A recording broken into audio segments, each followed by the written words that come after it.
नैनोस्कोप के क्या क्या बेनिफिट्स रहते हैं दोस्तों, आज हम इस पे बात करेंगे और आपको पूरी जानकारी देंगे नैनोस्कोप के बारे में।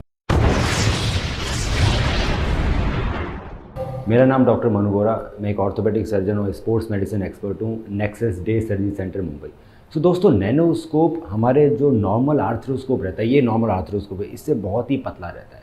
सो जब आर्थ्रोस्कोप यूज़ आता है जॉइंट के अंदर देखने के लिए, जब हम सर्जरी करते हैं तो आर्थ्रोस्कोप की मदद से हम जॉइंट में देखते हैं, तो हल्का सा छोटा सा चीरा लगा के हम आर्थ्रोस्कोप इंट्रोड्यूस करते हैं और जॉइंट के अंदर देखते हैं। जब हम नैनोस्कोप यूज़ करते हैं दोस्तों, तो बहुत सारे सर्जिकल कंडीशंस ऐसे होते हैं जिसके अंदर अगर मुझे मेनिस्कस या कार्टिलेज का इलाज करना है तो पेन नहीं होता, क्योंकि मेनिस्कस और कार्टिलेज में पेन सेंसिटिविटी कम होती है।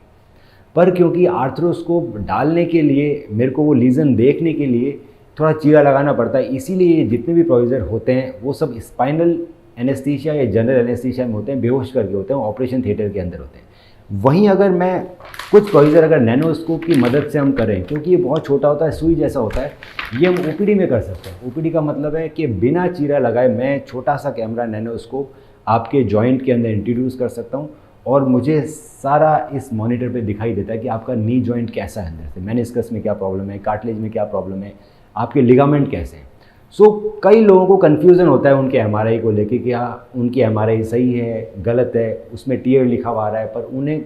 कोई सिम्टम्स नहीं आ रहे हैं, क्योंकि कई बार एसीएल टीयर हो जाता है और वहाँ पर बन जाता है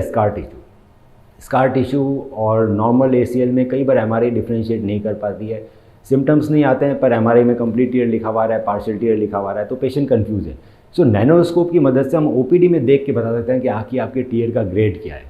क्या उसमें सर्जरी की ज़रूरत है या नहीं है। और अगर उसमें सर्जरी की ज़रूरत नहीं है और मेरे को पार्शियल टीयर ठीक करना है आपका एसीपी या पीआरपी के इंजेक्शन से, तो मैं नैनोस्कोप की मदद से डायरेक्ट आपके जॉइंट के अंदर इंजेक्शन लगा सकता हूँ,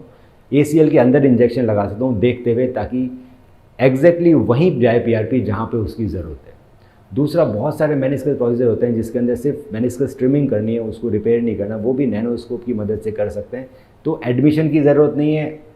लोकल एनेस्थीसिया में हो जाता है, मतलब स्पाइनल एनेस्थीसिया और जनरल एनेस्थीसिया, बेहोश करने की ज़रूरत नहीं है आपको, और आप प्रोसीजर के बाद तुरंत आप उठ के घर जा सकते हैं। इसमें कोई भी स्टिच नहीं लगते हैं। तो एक नैनोस्कोप जब इंट्रोड्यूस करते हैं तो क्योंकि पतला होता है तो उसमें स्टिच नहीं लगता, इसमें इन्फेक्शन के चांसेस बहुत कम है, क्योंकि नैनोस्कोप सिर्फ एक बार यूज़ होता है दोस्तों, और डिस्पोजेबल है। आर्थ्रोस्कोप हम मल्टीपल बार यूज़ करते हैं, उसको स्टेरिलाइज करते हैं ईटीओ करके,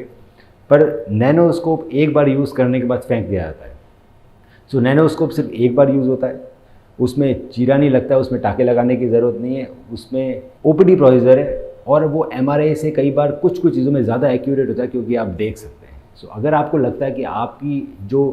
डैमेज है नी के अंदर वो नैनोस्कोप से ठीक हो सकता है या नहीं हो सकता है, अगर आप कंफ्यूज्ड हैं तो आप हमें अपनी एमआरआई भेज सकते हैं और उसकी स्टडी करके हम बताएंगे कि क्या इसमें आपके नैनोस्कोप को यूज़ किया जा सकता है, जिससे आपके चीज़ भी ठीक हो जाए, आपकी इंजरी भी ठीक हो जाए, हील हो जाए, और आपको एडमिशन की ज़रूरत न पड़े, ना आपको टाँके लगाने की ज़रूरत पड़े, ना ही वो एक ऑपरेशन की तरह दिखे।